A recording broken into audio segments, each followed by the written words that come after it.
was more powerful than the statistics or any of that stuff.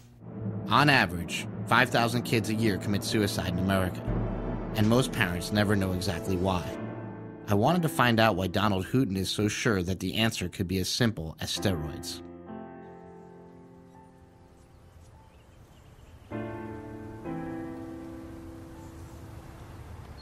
How you doing? Fine. Chris Bell. Don Hooten, nice to meet you. This is a very, very competitive community, all the way from athletics to business. So you wind up in an affluent area where these kids can afford to play with this stuff. And of course, in hindsight, as we look back, all of the signs were staring us in the face. The behavior problems, the physical changes, but we had no idea what we were looking at. If we go back to the medical textbook, you know, the depression that comes along with steroid use is bad, but it's worse in that 4 to 6 week period following stopping using this stuff. And it was during that period that his mother found him hanging on the door in his bedroom. Taylor Hooten's dad, Don Hooten, called me shortly after Taylor had taken his life. Together, we came up with the idea of creating a private organization to educate the public about the dangers of anabolic steroid abuse. This is Taylor's room. You don't have to come in here long to realize Taylor was a baseball player. I guess he started maybe 5 years old in T-ball, but Taylor was a great kid. We took Taylor to a psychiatrist, and she put him on a low dose of Lexapro. And as far as I know, this is the only steroid-related case that this well-meaning psychiatrist had ever had.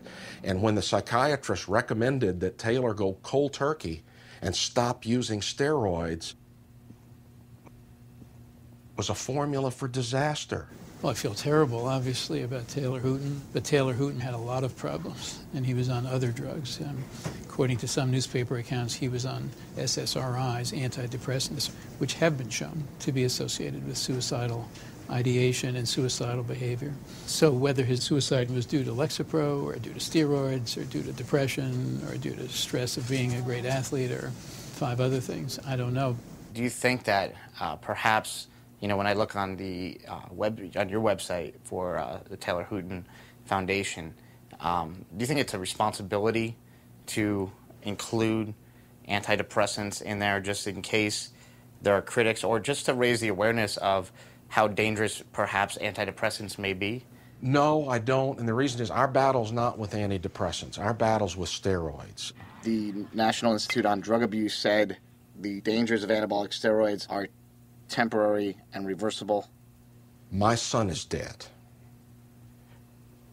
All of the intellectual arguments about whether or not steroids are dangerous or not don't matter to me. I know they're dangerous. I saw it with my own eyes, and I watched my son die. The only evidence I need is the pictures of my son that are on the wall behind you. Look, I have a son too, and the last thing in the world I could ever imagine doing is burying that kid. And it would probably ruin me for the rest of my life. And I could see where having a cause to sort of assuage the feelings of guilt and depression that are following my son's death would probably be, you know, helpful. Let's not let this happen to somebody else. But they're chasing the wrong thing. They're not doing it right. We're working with Major League Baseball to make that happen now, where, you know, hopefully in each local stadium there's going to be a steroids awareness night. Do you find it ironic at all to have a steroid awareness night for baseball in a stadium that sells alcohol, which is responsible for a lot of deaths as a drug? Alcohol's legal to sell, and we can argue all day long whether tobacco kills and whether alcohol kills, and there's a clear distinction in my mind between tobacco or alcohol and steroids and methamphetamines and coke. Thanks for sharing that with us. All right, I know how hard it could be and everything, and this is important stuff.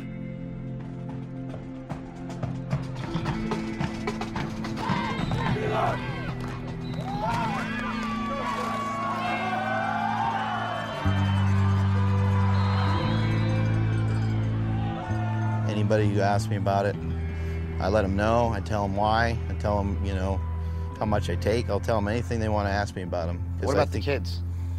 The kids are different because a couple kids asked me in front of the whole group, and I had to lie about it because this whole steroid thing is just out of hand. I know Coach Bell doesn't take any steroids. He's just 100% strong. I think somebody asked if he was ever on steroids, and he said no, and I completely believe him.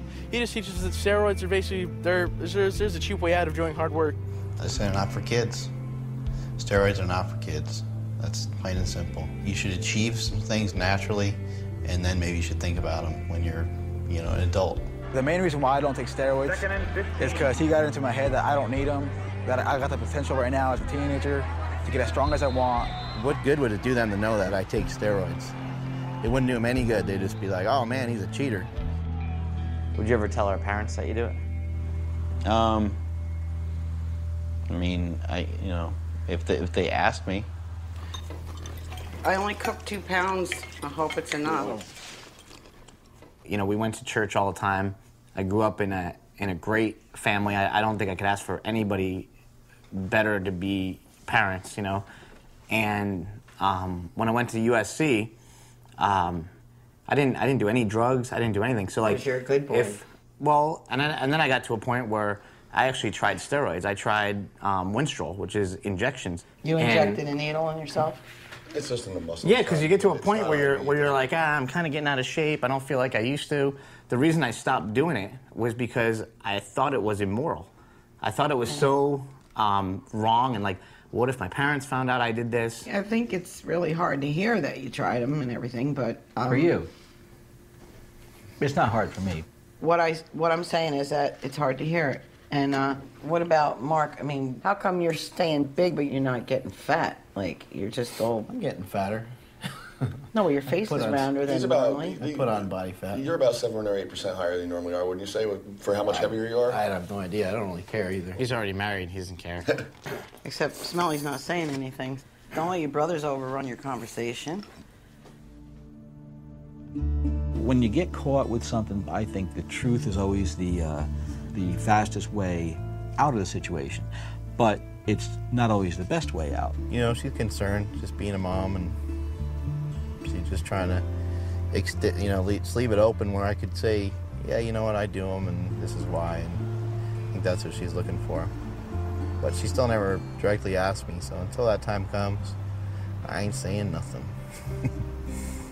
People have a tendency to cheat at everything, and that happens with taxes too, just like it could with steroids or any other thing. It's human nature, you know, it's the sinful nature of man. My dad convinced Mad Dog and his wife to settle down in Poughkeepsie, and he's been doing income taxes for the same guys he used to wrestle with. I keep a couple things around, not too much. Big John always keeps it real. This just says, to Mad Dog, thanks for everything. Not exactly how he thought his life would turn out. I get up, I go to the office, I make money for them, I make money for me. I got a great wife, I got a great family.